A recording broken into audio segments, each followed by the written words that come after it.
Love and tennis have always been inseparable, from Borg and his Hollywood affairs in the '80s to Federer and Mirka, the quiet backbone of his empire, to Agassi and Steffi Graf, who became tennis royalty after their retirements. But in 2025, the story is different.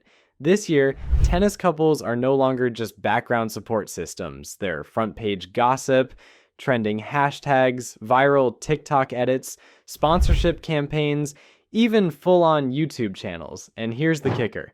Some couples are fueling careers to new heights, while others are crashing under the spotlight. The most viral story of them all, the Alcaraz-Raducanu rumor, a hashtag #Raducaraz that spread like wildfire after Emma Raducanu was spotted at Carlos Alcaraz's training, followed by their surprise mixed doubles cameo at the US Open. The internet shipped it so hard that Kyrgios even joked about a love triangle with Jack Draper.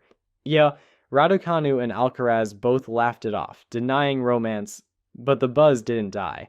In fact, the rumors got louder, but that's just one side of the coin.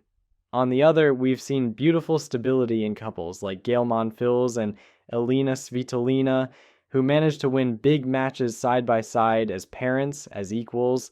We've seen Morgan Riddle, Taylor Fritz's girlfriend, transform into tennis's biggest influencer. And then we've seen chaos, Tsitsidosa, the love story that turned into one of the sport's most dramatic breakups with performance crashes and social media unfollows all happening in real time.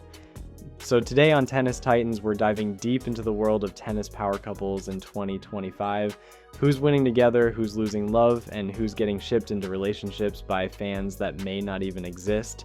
Most importantly, we'll ask the big question, do power couples in tennis inspire greatness, or are they ticking time bombs waiting to explode?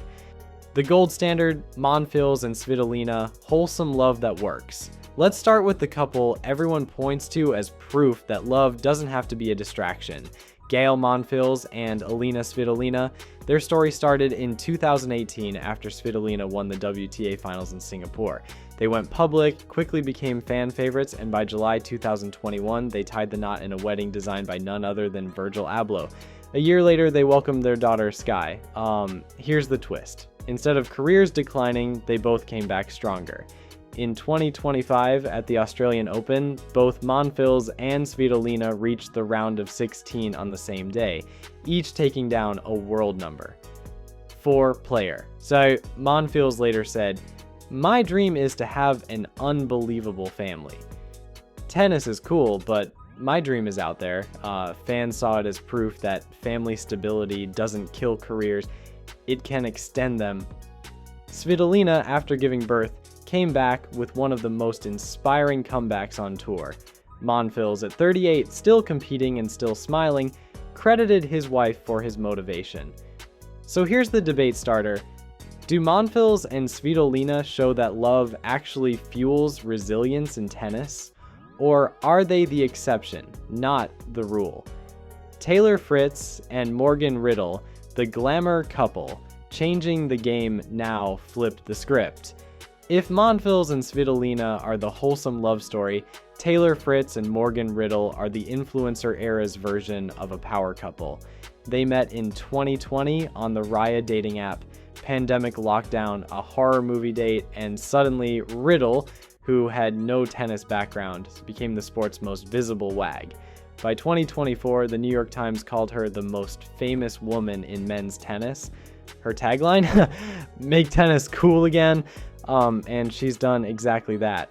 Her TikToks, outfit reels, behind-the-scenes content turned Fritz into a mainstream name. She now has over 700,000 followers, mostly young women, a demographic tennis has struggled to attract. And while she's built her own brand partnerships, worth $70,000 plus per post, Fritz's career has quietly hit its peak too. He reached the US Open final in 2024, Wimbledon semifinals in 2025, and hit a career high number, 5 ranking. Fans are divided. Some love her, saying she's bringing new audiences to the sport.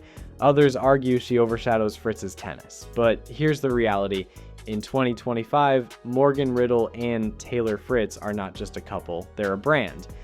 Debate question, Should tennis partners become influencers in their own right, or is it stealing focus from the player? Tsitsidosa, the breakup that rocked tennis. No tennis couple this decade has been more dramatic than Stefanos Tsitsipas and Paula Badosa, aka Tsitsidosa. It began in May 2023 with Instagram confirmations, fans loved it, they even got their own nickname. By 2024, they split, then reunited, then teamed up for mixed doubles, but the fairy tale collapsed at Wimbledon 2025. Both lost in the first round.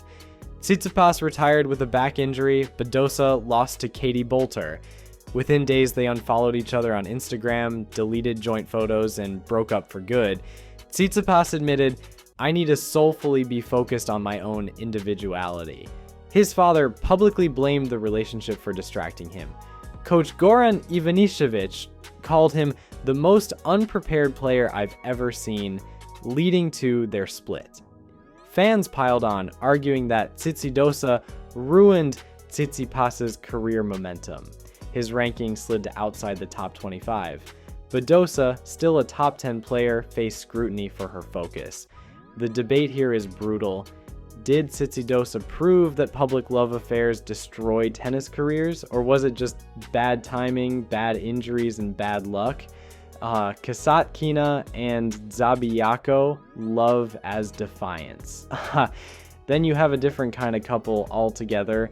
Daria Kasatkina and figure skater Natalia Zabiako aren't just a tennis couple, they're a cultural statement. Kasatkina came out publicly in 2022, one of the first Russian athletes to do so, risking backlash in her home country. She later switched her tennis nationality to Australia in 2025. Their engagement during the French Opens, complete with a ring borrowed from fellow player Daria Saville, went viral. Their YouTube channel, What the Vlog, gives fans unfiltered access to their lives, with 68,000 subscribers. Kasatkina said it best, "If I want to be myself, I have to make this step." Some fans see them as trailblazers, others argue that tennis is still conservative and not fully accepting, but their visibility matters. Debate spark, does being openly queer in tennis actually inspire fan culture to evolve, or does the backlash show how far the sport still has to go? Raducaraz, the rumor that just won't die, and finally the most viral couple of 2025 who may not even be a couple at all, Emma Raducanu and Carlos Alcaraz. It started at Queen's Club in June when Raducanu was spotted at his training session, then both appeared together at an Evian event. Then the US Open dropped a bomb. The two entered mixed doubles together. Fans went insane. Edits, shipping accounts, memes, Kyrgios joking about a love triangle. The hashtag Raducaraz trended. Raducanu laughed it off. "We're just good friends." I'm glad the internet is having fun. Alcaraz brushed it aside too. I don't know why she was there, but fans didn't care. For them, this was tennis's next golden couple. And whether real or not, Raducaraz became a viral storyline bigger than some Grand Slam matches. So here's the key debate. Is this harmless fan fun, or is it unfair pressure on two young players? So here's the bigger picture. Power couples in tennis are nothing new, but in 2025, they've become cultural forces. Some inspire, like Monfils and Svitolina, showing that family and tennis can grow together. Some entertain, like Fritz and Riddle, who turn tennis into a lifestyle brand. Some collapse, like Tsitsidosa, where love drama seemed to overshadow the game. Some break barriers, like Kasatkina and Zabiako, making love itself a statement. And some maybe exist only in fan imagination, like Raducaraz. The debate is wide open. Do relationships fuel greatness, or do they add impossible pressure? Should couples keep it private like Federer and Mirka, or embrace the chaos of public attention? Personally, I think love amplifies whatever is already there. If you're grounded, it can make you stronger. If you're unstable, it can break you faster. But now it's your turn. Which tennis couple of 2025 is your favorite? Do you think Alcaraz and Raducanu are just friends or something real happening? And the biggest one, do power couples help or hurt tennis careers? Drop your thoughts below.